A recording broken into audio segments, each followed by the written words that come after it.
जो सत्संग शुरू होगा इस बेगमपुर के ऊपर होगा, शेष जो सत्संग होगा। बेगमपुर किसे कहते हैं? जहाँ कोई गम नहीं, कोई दुख नहीं, बेगम। वो सतलोक, उसी को सचखंड कहते हैं। भंवरा कहते हैं इस आत्मा को, इस जीव को भंवरा कहते हैं। ये इस काल लोक रूपी बाग में, विष के वन में, इन विषय विकारों के वन में घूम रहा है। कभी कोई चस्का ले रहा है, कितना गुट्टी लाने का, कितना हुक्का पीने का, कितना सुल्फा खाने का पीने का, कितना अफीम खाने का, और कितना सिनेमा देखने का, कितना और बकवाद करने का। कहते हैं भंवरा ना भर में इस विष के वन में, इस जहर के वन में मत घूमे, चल बेगमपुर बाग रे। बेगमपुर उस लोक में, पुर माने स्थान, बेगम जहाँ कभी कोई गम नहीं, कोई दुख नहीं। शंखों लहर मेर की उपजे कहर नहीं जा कोई, दास गरीब अचल अविनाशी सुख का सागर सोई। जिस लोक में कोई दुख नहीं, कोई कहर नहीं, सभी लहरें वहाँ पर मेहर की उपजती हैं। जिस प्रकार जीवन में दिन में या 2-4-10 दिन में कभी एक बार एक ऐसी थोड़ा सा समय आता है, इतनी दया भर जाती है दिल में, कोई भी बुरा नहीं लगता। किसी से कोई लड़ाई झगड़ा या द्वेष, शत्रु को भी ऐसा दिल करे जानो इनको माफ़ कर दे। क्या ले जाना है संसार से, चले जाएंगे यहीं, ये सब छोड़ जाएंगे। लेकिन वो लहर जो मेर की जो हिलोर होती है, वह थोड़ी सी देर की होया करती है यहाँ। क्योंकि आप हिसाब ला लो, इतनी देर की जो वह दया की लहर थी, वो कितनी सुखदाई थी। पूरा शांत, शरीर शांत हो जाता है, इतनी शांति होती है। उसके जाते ही वो फिर ज्यों की त्यों मच्छर से लड़ने शुरू हो जाते हैं। वो न्यू कर दूंगा, वो कह न्यू कर दूंगा, वह कोठी बनाऊंगा, उसके इतना लेना है, उसके इतने देने हैं, वहाँ ये हो गया, वो टोटा हो गया। यानी इस तरह के ये फिर हमारे ऊपर ये मच्छर से लड़ने प्रारंभ हो जाते हैं, ये पीड़ाएं प्रारंभ हो जाती हैं। लेकिन उस सतलोक के अंदर वो ऐसी मेहर की लहर सदा रहती है। शंखों लहर मेहर की उपजे कहर नहीं जा कोई, दास गरीब अचल अविनाशी सुख का सागर सोई। वो चल बेगमपुर बाग रे।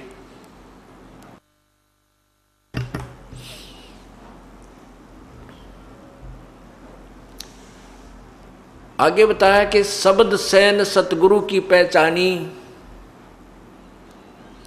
पाया अटल सुहागरे, नितानंद महबूब गुमानी, परगटे पूर्ण भागरे। ये नितानंद जी महाराज ब्राह्मण परिवार में, ब्राह्मण कुल में इनका जन्म था। इनका बचपन का नाम नंदलाल था और ये नारनौल के नवाब के वहाँ तहसीलदार के पद पर नौकरी करते थे। इनके माता पिता मर चुके थे। नाना नानी ने इनकी परवरिश की थी।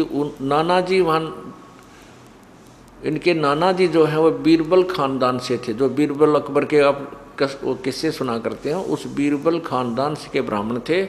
और नारनौल के नवाब के वहाँ किसी ऊंच पद पर विराजमान थे। उसने ही अपने दोते को वहाँ तहसीलदार लगा रखा था। नित्यानंद जी की शादी होगी थी। एक दिन ऐसे परिवर्तन आता है जीवन में। एक संत थे गुमानी दास जी, वो वैष्णु साधु थे, विष्णु जी के उपासक थे। उन्होंने ऐसे ही जहाँ नित्यानंद जी अर्थात ये नंदलाल तहसीलदार जी अपने मकान में रहा करते थे, उसके साथ में किसी के घर में सत्संग था। अब वो तो उस समय पहले तो ब्राह्मण, ऊपर तो फिर इतनी बड़ी पोस्ट तहसीलदार। आज तो डीसी को भी इतना महत्व नहीं है, पहले तहसीलदार को इतना महत्व हुआ करता था। तो दूसरे के घर में जाओ तो अपनी बेइज्जती माने। उधर से परमात्मा की महिमा के वचन उसके कानों में गिरे, क्योंकि वो पुण्यात्मा थी। तो एकदम वो फड़क के छत पर आ बैठा, वहाँ कुर्सी डाल कर बैठ गया छत पर। गर्मियों के दिन थे, सारा सत्संग सुना। शेष रात उसने नींद नहीं आई। अब उस नित्यानंद जी ने सोचा, नंदलाल तहसीलदार जी ने सोचा कि भाई मैं इस, फिर उन्होंने पता करवा लिया कि महात्मा कहाँ रहता है। पता चला कि यहाँ आधा किलोमीटर 1 किलोमीटर दूरी पर जंगल में इसका आश्रम है। तो नित्यानंद जी ने सोचा भाई नाम तो लेना पड़ेगा, परमात्मा की भक्ति के बिना तो जीवन बर्बाद हो जाएगा। वो उद्देश्य मन में सोच कर फिर ये डरे, शर्म आवा कि वहाँ नगरी के लोग बैठे पाओगे, न्यों कहेंगे भाई एक तहसीलदार वहाँ गया और ब्राह्मण होकर दूसरों के पास चरण छूता है, या मान बढ़ाई साथ में मरोड़ी लाग रही। लेकिन उस पुण्य पिछले जन्म के भक्ति के प्रभाव ने नहीं टेकन दिया उसको। उसने अपने आप विचार किया कि मैं सुबह जल्दी चला जाऊंगा वक़्त से, सवेरे सवेरे, तब तक नगरी के लोग नहीं जाएंगे, संत से उपदेश लेकर अपना शीघ्र आ जाऊंगा। इस उद्देश्य से घोड़े पर चढ़कर चल पड़ा। उधर से वही संत जी जिसने सिर पर उस्तरा फिरवा रखा था, कचकोला कढ़ा रखा था पूरा, और वो एक शरीर पर केवल एक तहमंद बांधे हुए, गर्मियों के दिन थे, अपने आश्रम से घूमने के लिए रस्ते रस्ते दूर आ रहा था। उधर से ये तहसीलदार नंदलाल जी जा रहे थे घोड़े पर बैठ कर, ब्राह्मण थे।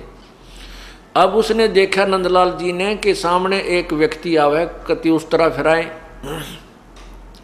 तो पहले सौन कसौन ज्यादा, सुकन अपसुकन गणे मान्या करते हैं ब्राह्मण लोग, तो गणे बहुत ज्यादा। तो उसने देखा कि मैं तो जा रहा था आज अपने जीवन का एक नया सफर शुरू करने के लिए, और ये मनहूस कहाँ से आ गया, उस तरह फिरवाए। अब वापस जाना उचित नहीं समझा कि ये समय बार बार नहीं मिलता, नाम तो आज लेकर आऊँगा। पर उसने अपने हिसाब से सोचा कि इसके सिर में 2-3 ऐसे मार देता हूँ, ये शकुन खत्म हो जाएगा। उस संत के निकट जाकर घोड़ा रोक लिया ने, बोला रे कम वक्त, मैं तो आज एक बहुत शुभ काम के लिए जा रहा था, तू कड़े सुबह सुबह सिर माथे लगा, उसका 2-3 मारे सिर में, नू कि ताम रहा तू यहाँ पर, न्यू कह कर फिर घोड़ा लेकर आश्रम की तरफ चल पड़ा। और वो संत ने देखा, अच्छा मूर्ख आदमी रही हो, दिखा था कोई अच्छा अधिकारी, शिक्षित, पढ़ा लिखा सभ्य व्यक्ति, इसने मेरे सिर में मारे, अच्छा मूर्ख। अब संत के साथ तो 100 टकरा करें, इसे वो को नहीं ध्यान दिया करें, चल भाई आगे न चल पड़ा। संत जी अपना घूमने चले गए, वो संत जी के आश्रम की तरफ चला गया। वृक्ष का घोड़ा बांध दिया, वहाँ जाकर पूछा भाई महात्मा जी कहाँ हैं। वहाँ रहने वाले सेवकों ने बताए, आ जाओ भाई बैठ जाओ, अभी आ जाते हैं। घूमने फिरने गए, स्नान करने गए। अब संत जी घूम फिर कर स्नान करके नहर में, नदी में, और आकर उस अपने आसन पर बैठे जहाँ वही व्यक्ति घोड़े पर बैठा हुआ था, वो आसन से 4 फुट की दूरी पर बैठा रखा। सेवकों ने कहा जा भाई यहाँ बैठ जा, महाराज जी यहीं आएंगे। अब संत जी ने आके देखा, यूँ तो वे बैठा भाई जिसने तेरे सिर में टोले मारे थे ऐसे करके।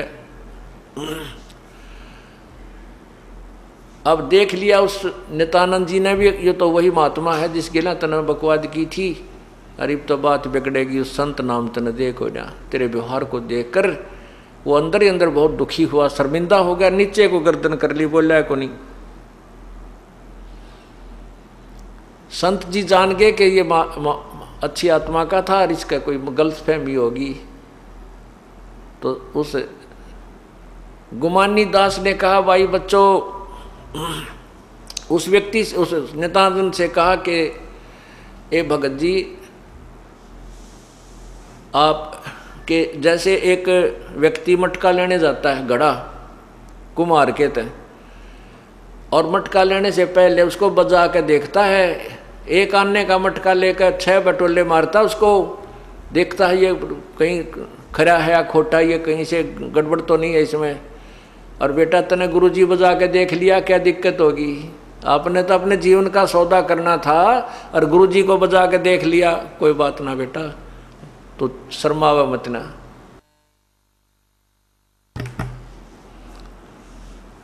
नित्यानंद जी और नंदलाल जो तहसीलदार जी थे, महात्मा के चरणों में गिर गए कि हे दीनदयाल, आप सचमुच दयालु हैं, आपने मुझे माफ़ कर दिया। नहीं, मेरा ये दुष्कर्म माफ़ करने अक्षमा योग्य नहीं था। उनको उपदेश दिया। फिर उसकी इतनी लो लाग गई कि नौकरी से आते ही सीधा सत्संग में, आश्रम के वहाँ। ये उसकी पत्नी को गवारा नहीं हुआ, क्यों बहन को चिंता हो जाती है बगैर ज्ञान के कि बाबा बन जाएगा, घर छोड़ देगा, तेरी बिरयान माटी हो जाएगी। तो उस लड़की ने एक दो बार उस महात्मा से कहा कि आप मेरे पति को यहाँ मत आने दिया करो, इनको कह दो यहाँ नहीं आवे, और आपने पता नहीं क्या खिला पिला दिया, ये और घर में कम रहता है और आपके पास ज़्यादा आता है। उसने कहा बेटी मैंने कुछ नहीं कहा, इसका कोई पिछला संस्कार है, और आप भी भक्ति करो बेटा, भक्ति किया करें, परमात्मा का नाम ले। वह तो नहीं मानी, लेकिन इतना विरोध करने लगी कि एक दिन नित्यानंद जी सुबह सुबह जल्दी जाते थे दर्शन करने, उससे भी पहले उठकर वो घर से निकल कर दूसरी साइड से महात्मा के आसन पर जा बैठी जहाँ संत जी विराजमान होते थे। अब वो वहाँ पर गया, उसने देखा कि यह तो भगतनी बैठी है, बड़ी शर्म आई उसने। क्या कहेंगे गुरुजी?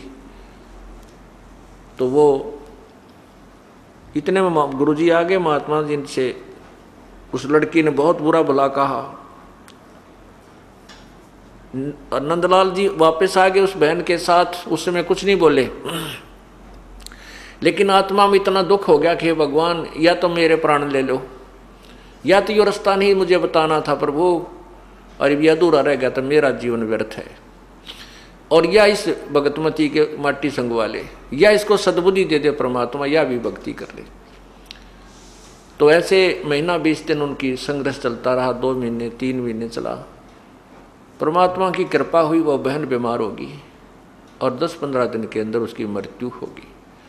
उसके बाद नंदलाल ने अपना घर भी त्याग दिया, नौकरी भी त्याग दी, और महात्मा की दीक्षा लेकर के अपनी भक्ति करने लगा। उसने फिर यहाँ दादरी के पास 4-5 गांवों की एक सीमा लगती इकट्ठी, जैसे माजरा, बगेवा, बास, ये 2-3 गांव हैं, 4-5 गांव की एक सीमा है। वहाँ एक भले जंगल बहुत बड़ा था, उसको जटेला जोड़ बोलते हैं। वहाँ करके उन्होंने अपनी शेष भक्ति की। अब देखो पुण्यात्माओं, नित्यानंद जैसे महापुरुष को यदि सतलोक का मार्ग मिल जाता तो वो तन मन धन से वहीं जाता, लेकिन उनको केवल वैष्णव साधु मिला। उसने जो ज्ञान दिया उसके आधार पर उसने अपना समर्पण कर दिया। मोक्ष नहीं हुआ नित्यानंद जी का, स्वर्ग तक की उसने साधना की, स्वर्ग में जाकर के फिर वापस आएगा। अब इन्होंने स्वर्ग को ही बेगमपुर मान रखा है।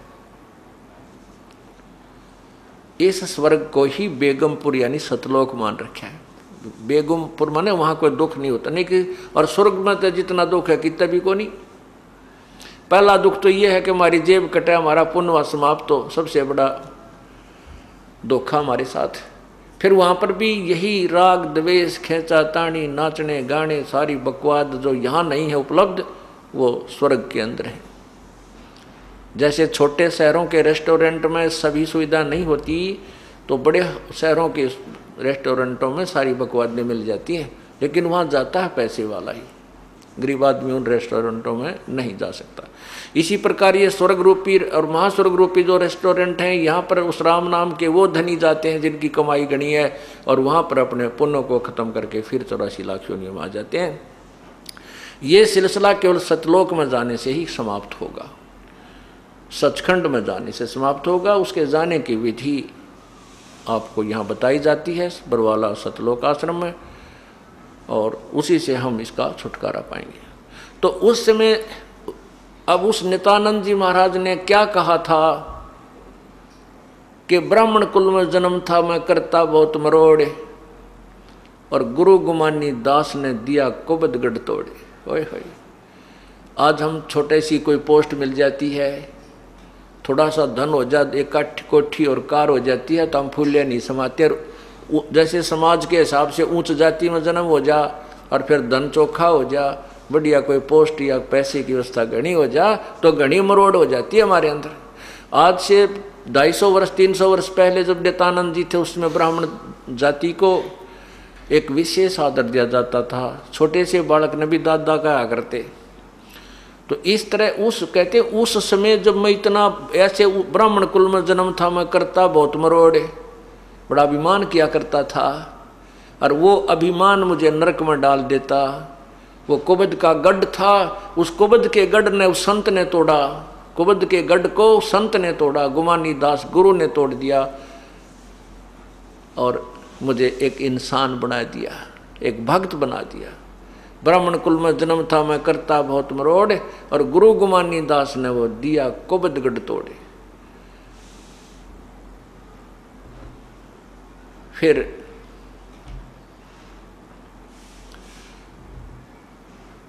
वो नित्यानंद जी अपनी जैसी साधना की वो अपने करके चले गए। उससे हमने सभी ने ये शिक्षा लेनी है।